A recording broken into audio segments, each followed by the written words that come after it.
Welcome back. You're still tuned in to Salam Media with myself, Salailo Makwidiri. The time is 3 minutes past 10, and you're still tuned in to news and views. And in a moment, we'll be tackling, I think, something that we've all witnessed. If you've been in Matric in your life, a very, very important moment. The announcement of, the results is one that can be very, very troubling. Can be very anxious, and at this very moment, many South African students have been anxiously waiting for what is fast approaching the announcement of the 2024 matric results, and this is said to be on the 14th of January. And with a lot of anticipation running high, the pressure and nerves are palpable from students who have invested years of hard work, almost 12 years of your whole schooling career towards this very, very pivotal moment in their academic journeys. And for many, these results will determine the next steps in their education, careers, and lives. But what if things don't go as expected?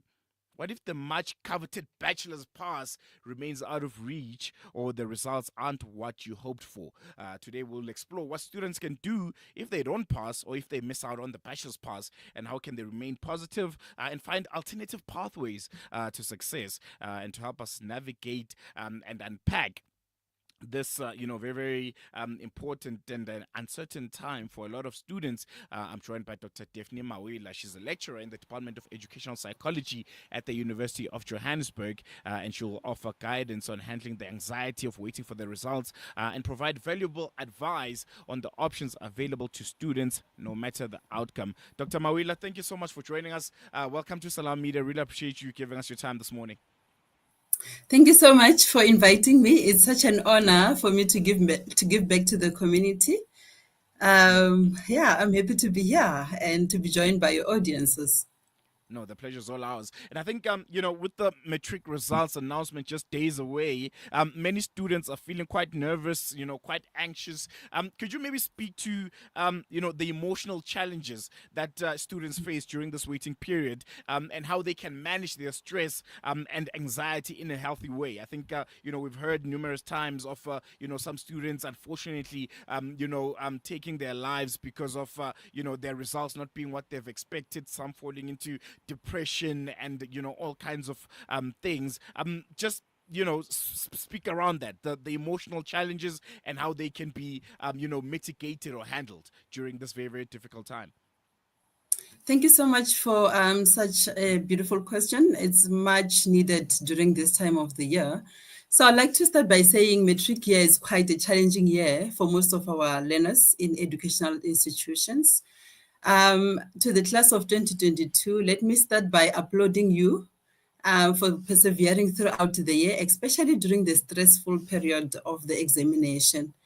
And regardless of the outcome of your matric results, resilient throughout the year is already a huge achievement.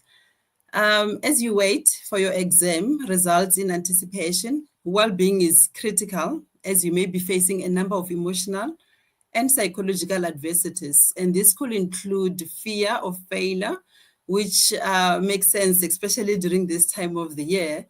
And that comes because we are not sure how the results will look like. Social isolation is one of the challenges that we've seen among learners when they're waiting for their exams. They tend to not interact with people.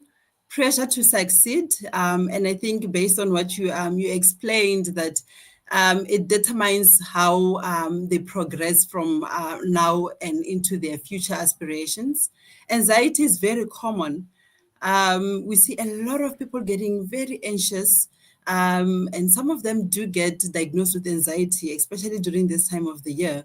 Suicide ideation, unfortunately, is one of the emotional and psychological challenges that we find learners experience, and also depression. So it's very clear that this time of the year can really break a person, or it can build them. So what we need to do as the community at large, we need to find ways to support them so they do not result into unhealthy coping mechanisms, which could be indulging in alcohol, taking their own life, using drugs, disruptive behavior, denial, and withdrawal tendencies. So some of the things that we can consider is teach them to self-regulate and also engage them in activities that are mindful, such as maybe reading a book that is relaxing, watching a movie that is inspirational, reading a book, taking walks. For some people, I know taking walks does magic for them. We could also maybe engage them in doing exercises each and every morning. For those people who are spiritual or religious, people who believe in prayers, they can start praying and help themselves calm down. So it's very, very important that when it becomes too much and people are becoming overly anxious and overwhelmed, we seek professional help. We have a number of clinics and hospitals in around the country where people can seek for professional assistance. And they don't have to pay for that. We also have institutions like SADC where you can call and just do a debriefing, speak to someone who will understand, speak to someone who will be encouraging. And for those people who can afford, there are a number of psychologists. You just have to go to Google and just look for a psychologist closer to your home area. Mm, mm. I'll pause there. Yes, I think you make quite important points, and I wanted to look at this aspect because many times when you speak about Matric, the focus is largely on those that have done well, your top achievers in the country and their various schools, but we hardly speak about those that didn't make it. Whether they didn't pass their Matric exams completely or they didn't get the much coveted bachelor's pass, which is what you're told to aim Yeah. for. What should students expect if they don't pass their Matric exams or if they don't achieve that bachelor's pass? What options do they have going forward? And is there still hope for them and that they can take on and make sure that they still stay on the correct path, they still get their education, but not maybe in the traditional route that they could have maybe expected? Thank you so much for the question. So I want to start by saying the release of Matric results can be quite exciting time, but also a stressful period for so many learners. Too much expectation is placed on them to achieve the desired results, and parents and the community and teachers also have expectations that weigh on them. And as we are planning for the release of Matric results, we are accustomed to seeing celebration of those students who performed really well. However, away from the public eye is the release, when results are released, some people are going through hell. And those are some of the learners that you just mentioned, the ones that don't pass. And I want to encourage these learners that there's always a way. It may take a little bit longer, but there's always a way. So there are about 4 options that I want to talk through. The first one could be for those learners to repeat Matric. They can go back to their schools where they completed their 2024 Matric year, repeat the full year, or they could rewrite specific subjects where they didn't do well in order to enhance their marks. Unfortunately, with this option, many learners tend to feel shame.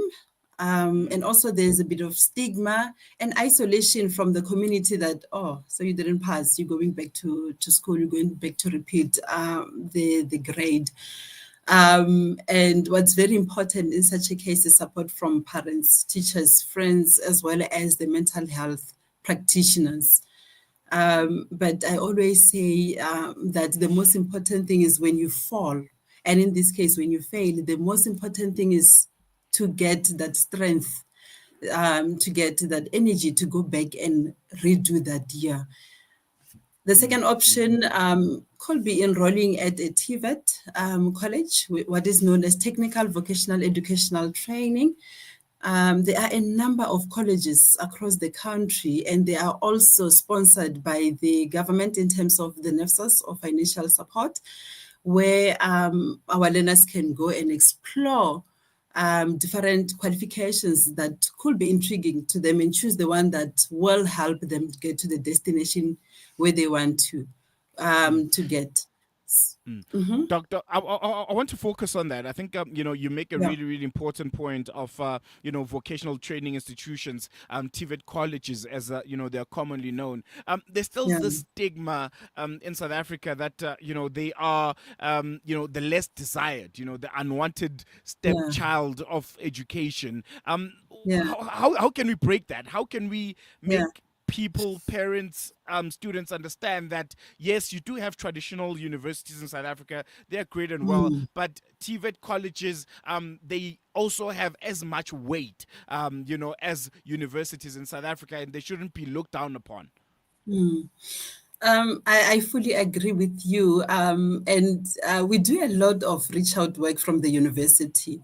However, I've never been in a space where we find TVET colleges advertising the qualifications that they're doing.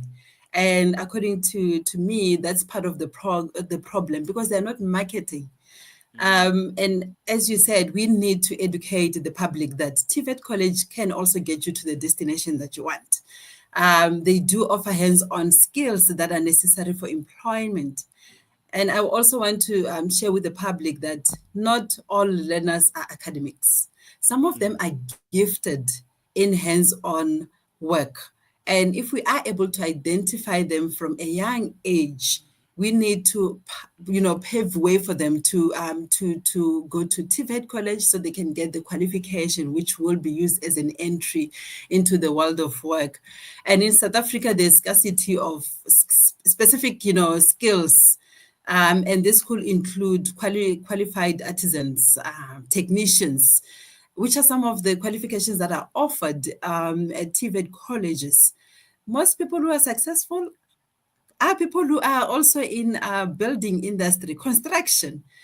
So many people go to TVET, they have their own company, they open their company, they build, houses that you wouldn't even picture without really going there and see it. So there is definitely potential in sorting, or pursuing your studies at a TVET college. But we need to start educating people. We need to go to schools and educate learners as well that university is not the only option. No, definitely. That's a message that needs to be amplified. But just finally, in closing, Dr. Mawila, for students, you mentioned that, rewriting your matric exams could be one of the options. For students, who might be looking at that as an option, rewriting their matric exams, what steps should they take to prepare themselves mentally and academically? And what kind of support do they need from their families and communities? Because it's a very, very bold move, to say, I didn't do well, but I'm going to return and I'm going to try and do it better this time. I think, we as South African are known as people of Ubuntu. The interdependence amongst us speaks volume. So this is not the responsibility of just learners, but the community at large, as you have indicated. So we have to make opportunities available. I've already mentioned that the issue of seeking counseling or therapy from the professionals, but also the families also have to also adjust their expectations because parents and the whole family has expectation of the desired job for their children, the desired qualification and institution.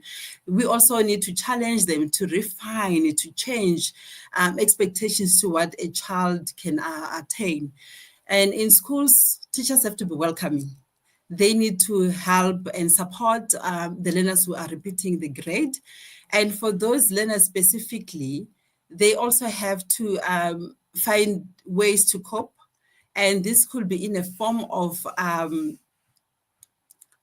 speaking to people who are inspirational. It could be peers, it could be teachers, it could be a role model. It could be issues around storytelling. As Africans, we are people of stories. Find people who can share their journeys and how difficult it was to reach their self-actualization and how they navigated on their journey until they got to where they wanted to be. So I want to say that learners need to run their own race. There's a lot of messages out there, and when you go to social media platforms, people are showing that they're living the best life. Unfortunately, we're not sure if really that's a front or or it's something that can put pressure on other people. So run your own race, do whatever is possible. Do not be discouraged. If you have to start afresh, please do start afresh. There are a number of successful people who didn't have it easy. No, definitely. And I think we're going to leave it on that note. Doc, really, really appreciate you giving us your time and for your valuable, valuable insights. Hope, the Matrics are listening and they heed your advice. Really appreciate it. Thank you so much for having me. That was Dr. Daphney Mawila. She's a senior lecturer and educational psychologist coming out of UJ. And yeah, making very pertinent points. And I think for me is the fact that, with the Matric results being announced, we just rarely, and I think maybe it's because it's not glamorous, focus on those that didn't make it, As much as we celebrate and we give flowers to those that did well, you still have a significant portion of, those that didn't do quite well. Sometimes take a moment, think, message, if you have a little niece, nephew, cousin, younger sibling who didn't do well, and just let them know it's not the end of the world. There's still many, many options that they have. And I think Dr. Mawela really outlined them quite well. The fact that, you can rewrite your metric exams, you could go to a TVET college, you can go back to school and just start afresh. So it's not the end of the world. And we need to amplify that message that, if you didn't get that coveted bachelor's pass, you're not accepted to any university, there are still options out there. And they're great options that if you're determined and you're really, really serious about your education and your future, could set you up quite brilliantly. Not all of us are academically inclined. Not all of us are going to make it to UJ, UCT, VITS, we need to explore those options. And I think this message is also for parents, because I think, parents also largely, influence, the direction that their kids take. And if they don't go the way that it's expected, it's usually, your disappointment, you didn't do well, and just a lot of shunning of their kids. So yeah, it's going to be interesting how the figures and numbers are going to look like on the 14th of Jan, as the announcement of the matric results will be released. But yeah, let's focus on those that didn't do well. Let's do things differently this year. Tired of kids, taking their own lives or falling into depression because they didn't do well. Because all that you see, whether it's on television or it's on social media, is the pomp and the celebration of those that did well, and they're being celebrated country over, but we tend to forget that there's a significant portion of metrics that didn't do well. And as much as we celebrate those that did well, they deserve it. Kudos to them, and we're proud of them for the hard work that they've put in. Let's focus on the other side, and that's how we're going to leave it. It's been a brilliant, brilliant first show of 2025 with myself, Slalo Makwidiri. Thank you so much for staying with us. I'll be with you again tomorrow for the Thursday edition of News and Views. But for now, it's adios. Goodbye.